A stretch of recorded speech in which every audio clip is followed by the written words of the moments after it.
Hi, you've clicked onto today's special tropical tidbit for Sunday. Over here in the Atlantic, we have Tropical Depression number 2, which has developed east of Florida from Invest 98L, which is from that area of disturbed weather at the tail end of that frontal boundary off the southeast U.S. that we were talking about last week that would need to be watched this weekend and on into early next week, which we are going to now see as this is formed into a tropical depression. We have a closed circulation. The recon plane went in there today, found a pressure of 1,009 millibars, which is not all that low, but it is fairly low compared to the surrounding environment, which is at about 1,017 millibars. So there is a pressure gradient here. There is a circulation. They've been finding actually tropical storm force winds and the thunderstorms in the southeastern quadrant over here, but the NHC is attributing that to dry air mixing and having some of that air careening down from the upper levels where it is stronger and thus not fully indicative of the true pressure gradient with the storm. So they will keep it a tropical depression for now, though it is forecasted to become Brett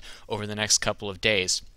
Now notice that it is still along a frontal boundary, and there's a competing circulation up here to the northeast, and there's got a couple of things we're going to have to watch here. This thing isn't going to blow up in a hurry here.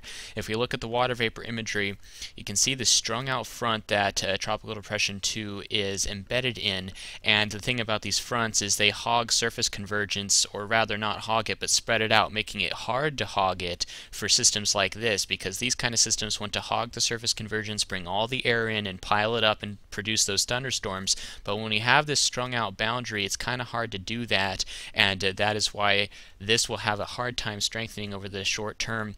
There's this big ridge spinning over here clockwise over the central United States, and the steering feature here is going to be this ridge along with this trough that is off New England over here. Now this main trough right here is leaving to the northeast, and it may be tempting to think that this ridge is going to build in strong and bring this westward across Florida.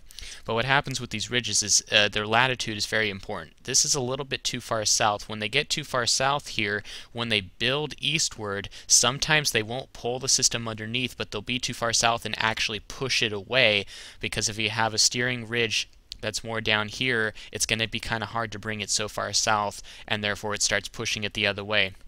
Also, we have a shortwave trough up here in southern Canada that is going to be coming down off of New England, and this will be helping to pull this northeastward, and with this ridge building eastward, it will find that weakness, the path of least resistance, and move on off, likely out to sea. Probably not a real concern. The only folks that should really keep an eye on this is Cape Hatteras, though this will likely cut far enough east that it will avoid that area. And Florida should keep an eye on it as well, just in case. However, I think the chances are that this will move northeast. And the models are in general agreement on this issue, with the main consensus off to the northeast. The NHC also agrees with their forecast track, their first one that has just now come out. They do bring it up to a 60-mile-per-hour tropical storm out here, which could happen, though I have doubts about this really trying to ramp up really fast. You can see the convection is fairly weak with this right now and not very deep. There is a lot of dry air. If we go back to the water vapor, this ridge that's spinning in here, this is the convergence side of the ridge, the southeast part here, and you can see all these brown and orange colors indicating dry air, because all this air is sinking on this side of the ridge, pressing down on this side of the storm, and thus this is going to be drawing the environment here in the path of the storm and may not allow it to strengthen a whole lot. We may see it get named. I think we probably will. But as far as it strengthening a whole lot, I doubt it. It will stay fairly weak and likely moving off to sea. Not a big concern for everyone right here, but it is close to the coast, so we will keep an eye on it, and we may have our second named storm of the 2011 Atlantic hurricane season. Alright, that's it for today. Thanks for watching.